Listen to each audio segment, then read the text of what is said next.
आज 27 जून 2024 को SSC CPO का एग्जाम दोनों शिफ्ट का कंप्लीट होता है।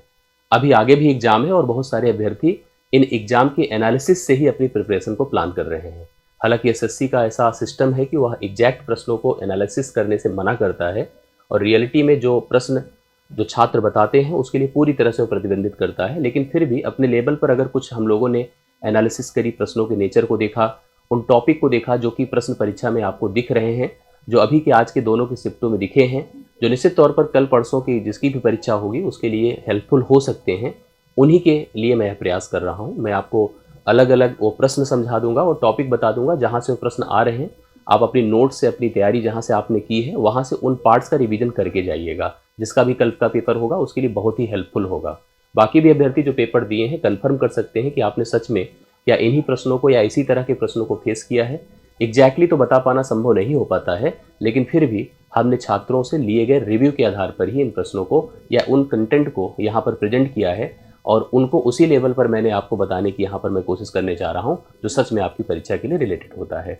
मैंने पूरी एनालिसिस करी और कुछ पार्ट्स हमें यहाँ पर दिखे, जैसे एडवांस सेक्शन से और अरिथमेटिक सेक्शन से जो जो टॉपिक यहाँ पर परीक्षा में लगातार पूछे जा रहे हैं दोनों शिफ्ट में, उनके प्रश्नों की संख्या और उनके प्रश्नों का नेचर। जैसे अगर मैं एडवांस सेक्शन में चलता हूँ, अरिथमेटिक इसके बाद मैं यहाँ पर कवर कर दूंगा। सबसे पहले एडवांस में ही आइए क्योंकि एडवांस बड़ा ही पेनफुल होता है आपके लिए। और सबसे पहले बात मैं करता हूँ ज्योमेट्री की। ज्योमेट्री में 2 से 3 प्रश्न आपको दिख रहे हैं और 2 से 3 प्रश्नों में भी मैं आपको कंफर्म कर दूं, आप भी हमें श्योर करना कि आप क्या सच में ऐसे ही प्रश्नों को फेस कर रहे हैं कि नहीं। एक प्रश्न आपका सर्कल से रिलेट करता है।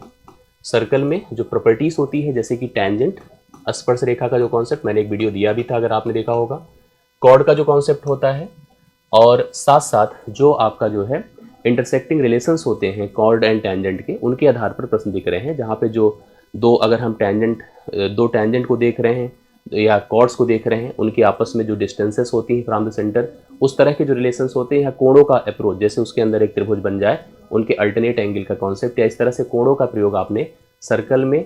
और आप ज्योमेट्री के इन प्रश्नों को जिसमें त्रिभुज से रिलेट करता हुआ, चतुर्भुज से रिलेट करता हुआ आप देख पा रहे हैं। रियलिटी में प्रश्न आपको ट्रायंगल से भी दिख रहे हैं, ट्रायंगल से भी आ रहे हैं और साथ साथ क्वाड्रिलेटरल अर्थात चतुर्भुज के रिलेशन से आ रहे हैं। क्वाड्रिलेटरल अर्थात चतुर्भुज के रिलेशन से आ रहे हैं।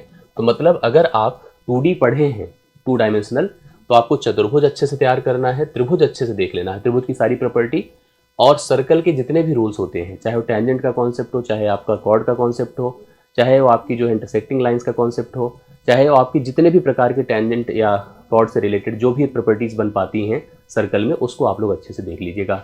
आर्क का रिलेशन, सेक्टर्स कैसे डेवलप होता है, इन सब बातों को आप अच्छे से पढ़ लेना।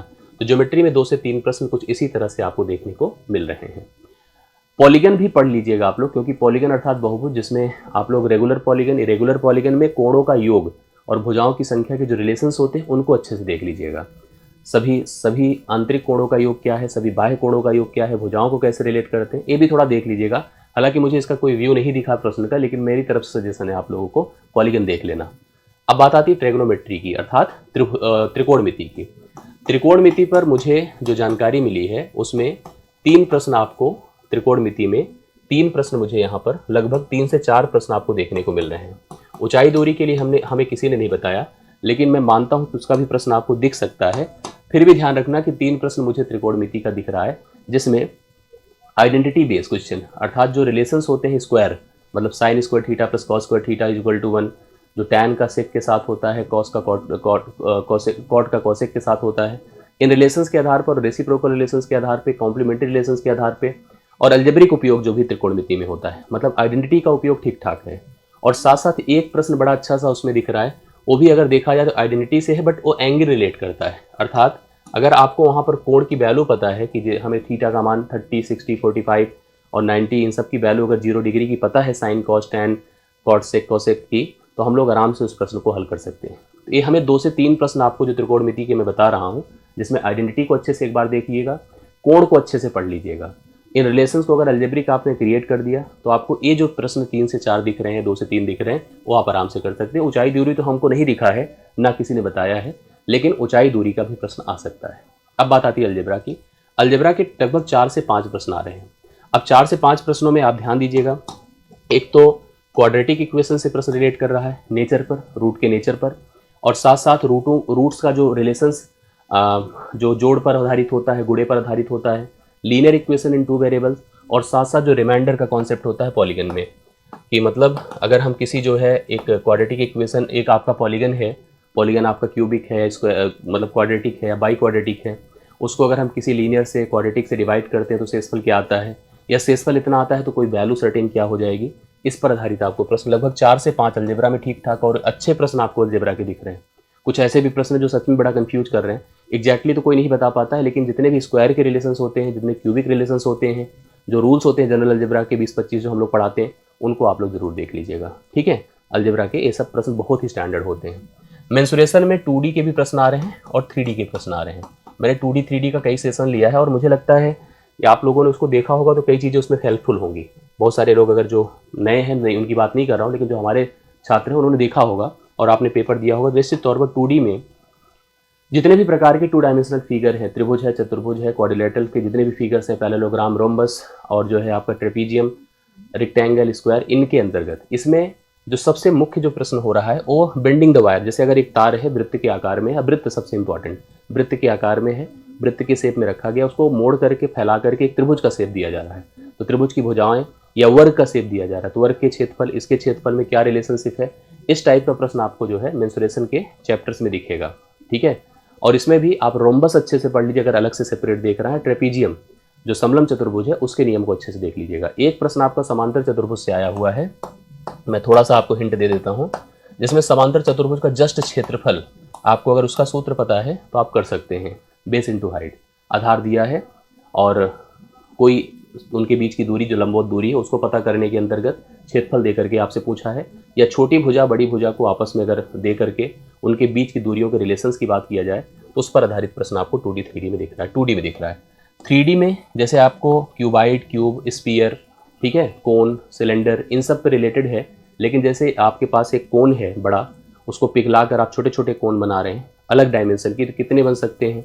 सिलेंडर है, आप उसको अगर जैसे वेंड कर रहे हैं, हम कोन के रूप में ला रहे हैं, और कोन सिलेंडर के रिलेशंस अगर एक ही बेस पर कोन भी है, एक ही बेस पर सिलेंडर है, तो ये मतलब रिलेटेड है। तो आपको इन 4-5 फार्मूलों को बहुत अच्छे से तैयार करना है, मतलब फिगर को तैयार करना है, उनके फार्मूले अर्थात वॉल्यूम निकालने पर आधारित, सरफेस एरिया पर आधारित, तो जो रिलेशंस होते हैं 3D के, आप उसको अच्छे से एक बार रिवाइज जरूर कर लीजिएगा। करेक्ट है। DI का एक प्रश्न आ रहा है पूरा का पूरा 5 क्वेश्चन पर, और DI में भी जो प्रश्न दिखा है वो टेबल पर दिखा है। ये कुछ डायग्राम और मतलब बार डायग्राम और टेबल पर आधारित प्रश्न दिखाया बताया गया है, लेकिन पाई चार्ट का भी प्रश्न आपको दिख सकता है, टेबल का भी प्रश्न दिख सकता है, और बार डायग्राम का प्रश्न, लाइन डायग्राम का प्रश्न आपका कोई भी दिख सकता है। तो इसलिए DI के जो 4-5 पैटर्न होते हैं, हालांकि DI ऐसी है कि अगर आपने पढ़ा है तो ही आ पाएगा, नहीं पढ़ा हो तो नहीं आ पाएगा। हाँ, उसको जानने के लिए, उसको करने के लिए अगर सही में रिलेशंस आपने किया है, टोटली DI प्रैक्टिस ओरिएंटेड होता है। अगर प्रैक्टिस किया है, एवरेज जानते हैं, रेशियो जानते हैं, परसेंटेज जानते हैं, बड़ा छोटा कौन कंपेयर करना जानते हैं परसेंटेज के आधार पे, तो आप कर सकते हैं। लेकिन उसके लिए भी प्रॉपर आपको पढ़ना होगा डीपली। और DI में मैं आपको रिवीजन करने के लिए कुछ ऐसा नहीं कह सकता हूँ, लेकिन थोड़ा बहुत जैसे अगर आप प्रीवियस ईयर उठा के देख लीजिएगा तो वहाँ पर DI के जो प्रश्न उनको 2-4-5 आप अलग अलग फिगर को हल करके जाइएगा, ये बहुत ज़रूरी है। अब इधर थोड़ा सा आ जाते हैं, जैसे नंबर सिस्टम के प्रश्न आ रहे हैं। नंबर सिस्टम में एक प्रश्न रिमाइंडर पर आधारित आप देख लीजिएगा। रिमाइंडर पर जैसे आपको कुछ नंबर्स के प्रोडक्ट दिए हैं, उसको किसी संख्या से भाग करना हो, शेषफल क्या आएगा। बेस पावर तो नहीं बताया किसी ने, लेकिन ऐसे प्रश्न आपको दिख सकते हैं। यूनिट डिजिट देख लीजिएगा, अंत से शून्य देख लीजिएगा, ये थोड़ा सा कॉन्सेप्ट ओरिएंटेड जो चीज़ें हैं उसको आप देख लीजिएगा। इसमें भी सिंप्लीफिकेशन के ज़्यादा प्रश्न आ रहे हैं, 7-8, वो भी ब्रैकेट पर प्रश्न आ रहे हैं। ठीक है, जो आपके जो है कोष्ठक पर आधारित होते हैं, ब्रैकेट छोटे बड़े मझले का रिलेशंस क्या है, बार कोष्ठक, और साथ साथ बॉड मास। तो बॉड मास मतलब ये जैसे आप देखे होंगे इधर का जो पेपर हुआ था यूपी पुलिस का, उसी तरह से अगर जैसे बॉड मास और जो सिंप्लीफिकेशन का अप्रोच है जिसमें कुछ पावर के भी प्रश्न हैं, ब्रैकेट के प्रश्न हैं, तो जनरल है, अगर आ रहा है, आप करते आए हैं अभी तक तो दिक्कत नहीं है, आप कर लेंगे। रेशियो के प्रश्न तुलना करने पर आधारित है, उसमें भी एक प्रपोर्शन जो समानुपात होता है, समानुपात में जैसे हम लोग पढ़ाते हैं तो आपको कहते हैं कि 4 पद समानुपाती है तो बाह्य पदों का गुणनफल आंतरिक पदों के गुणनफल के बराबर है। 3 पद दिया, चौथा पद पूछ रहा है, फोर्थ प्रोपोर्शनल पर लगभग पूछा गया प्रश्न है, तो उस पर देख सकते हैं। और साथ साथ तुलना, जैसे 2 लोगों की आय का अनुपात इतना है, उनका इतना है, दोनों की 3 मिलकर इतना कमाते हैं, प्रत्येक का पार्ट क्या है, ये आप जरूर देख लीजिएगा। तो रेशियो पर 2 से 3 प्रश्न आपको रेशियो प्रोपोर्शन का मिला के दिख रहा है। करेक्ट है। इसके अलावा जैसे अगर हम परसेंटेज पर जाते हैं, परसेंटेज पर 2 प्रश्न मुझे समझ में आए हैं, 3 से 4 मैंने लिखा है यहाँ पर, और दो प्रश्न जो मुझे लगभग लगभग रिलेट करता दिखा, एक तो आपका इलेक्शन का प्रश्न दिख रहा है जो चुनाव पे होता है, चुनाव कुल कितने मत थे, इतने पड़े इतने नहीं पड़े, इस तरह से वाले प्रश्न। एक आपका जो है जैसे कि आय में अगर इतनी वृद्धि हो गई तो खर्च या खपत को कितने परसेंट घटा दे या बढ़ा दे, जैसे होता नहीं कि जैसे किसी दाम को कितना, अगर चीनी का भाव बढ़ गया तो खपत को कितना परसेंट घटा दे, खर्च वही बना रहे। तो जो तुलना वाले प्रश्न होते हैं इसको आप लोग परसेंटेज का देख लीजिएगा। तो कंजम्पशन बेस्ड, इनकम बेस्ड और साथ साथ मैंने कहा इलेक्शन का कॉन्सेप्ट, ये आपको परसेंटेज पर दिख रहा है। प्रॉफिट लॉस पे जनरल प्रश्न थे, बहुत ज़्यादा इसमें रिलेट नहीं। जैसे एक प्रश्न आप जरूर देखिएगा, जो हम लाभ हानि की तुलना विक्रय मूल्य पर आधारित करते हैं वो बहुत इंपॉर्टेंट होता है। तो अभी इसमें कोई हमें व्यू से प्रॉपर प्रश्न का नहीं मिला, लेकिन डिस्काउंट अगर इसको मिला दें तो लगभग 2 से 4 प्रश्न आपको दिख रहे हैं। 4 प्रश्न मतलब प्रॉपर व्यू तो नहीं आया कि ऐसे है। हालांकि लाभ हानि एक जनरल प्रोसीजर होता है और लाभ हानि को हम लोग किसी भी हालत में अगर हमें आइडिया है तभी हम कर पाएंगे। हाँ, मैंने एक जो आइडिया आपको दिया कि आप लाभ और हानि को विक्रय मूल्य पर आधारित जरूर तैयार कर लेना, और साथ साथ अगर किसी वस्तु के दाम को कुछ बढ़ा के प्रिंट किया जाए, उस पर कुछ परसेंट छूट के देकर बेचा जाए तो कितना लाभ हुआ, जो 3 का रिलेशंस होता है इसको जरूर तैयार कर लीजिएगा। ये हो गए। टाइम एंड वर्क में प्रश्न आपसे पूछा जा रहा है क्षमता पर आधारित। कुछ लोगों की कार्य की क्षमता दी है, कुछ लोग कितने दिन में कर सकते हैं, उनसे क्षमता आपको निकालनी है। कुछ इतने भाग में पूर्ण कर देते हैं तो इतना भाग कितने दिन में होगा। तो टाइम एंड वर्क में देखिए 7-8 चीज़ें होती हैं। टाइम, मेन, वीमेन और बच्चों पे तो प्रश्न नहीं दिखा, लेकिन क्षमता वाले जो प्रश्न होते हैं वो आप जरूर तैयार कर लेना।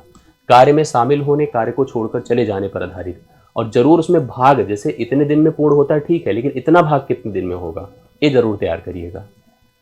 नल टंकी के लिए किसी ने हमको नहीं सुझाव दिया। चाल दूरी समय में हमको 2 प्रश्न के बारे में बताया गया, एक तो नाव पर प्रश्न दिया गया, एक ट्रेन पर। मतलब चाल दूरी समय में भी एक इंपॉर्टेंट प्रश्न दिया गया औसत चाल पर। ठीक है, औसत चाल पर प्रश्न दिया गया। वो भी औसत चाल आप जानते हैं कि औसत चाल की कई अलग अलग कैटेगरीज होती हैं। जब दूरियां समान तय की जाएं, जैसे स्कूल से कोई घर जाए, घर से स्कूल आए, या घर से स्कूल जाए, स्कूल से घर आए, एक व्यक्ति अपने घर से कार्यालय जाए, कार्यालय से घर आए, इस तरह के प्रश्न जो औसत चाल वाले हैं उसको आप तैयार करिएगा। एसआई का एक प्रश्न है, सीआई का एक प्रश्न है, और उसमें भी डिफरेंस पर आधारित सीआई एसआई के जो रिलेशंस वाले प्रश्न होते हैं उनको करिए। ये पूरी एनालिसिस है जिसमें लगभग जो टॉपिक कवर किए जा रहे हैं आपकी परीक्षा में, उनसे प्रश्नों को हमने यहाँ पर अपने व्यू के आधारित बताया है। अब डायरेक्ट हमारे पास प्रश्न नहीं है, नहीं तो हम प्रश्नों का सलूशन भी करा देते, लेकिन फिर भी जैसे एक आगाह हो जाता है, एक सचेत, मतलब आपको सचेत करने की बात होती है कि जिनका कल परसों पेपर है वो इन टॉपिक की तैयारी प्रिपरेशन कर ले। और मेरी तरफ से बेस्ट विशेष है, आपको परीक्षा अच्छे से दीजिए। आगे जब पेपर ऑफिशियल आ जाएगा तो मैं उसका सलूशन भी आपको प्रोवाइड कर दूंगा। तो अभी के लिए मेरी तरफ से इतना ही, फिर भी कल जो भी पॉसिबिलिटी मिलती है उसके आधार पर मैं आपके साथ रहूँगा। अभी के लिए इतना ही। थैंक यू सो मच, धन्यवाद सभी को।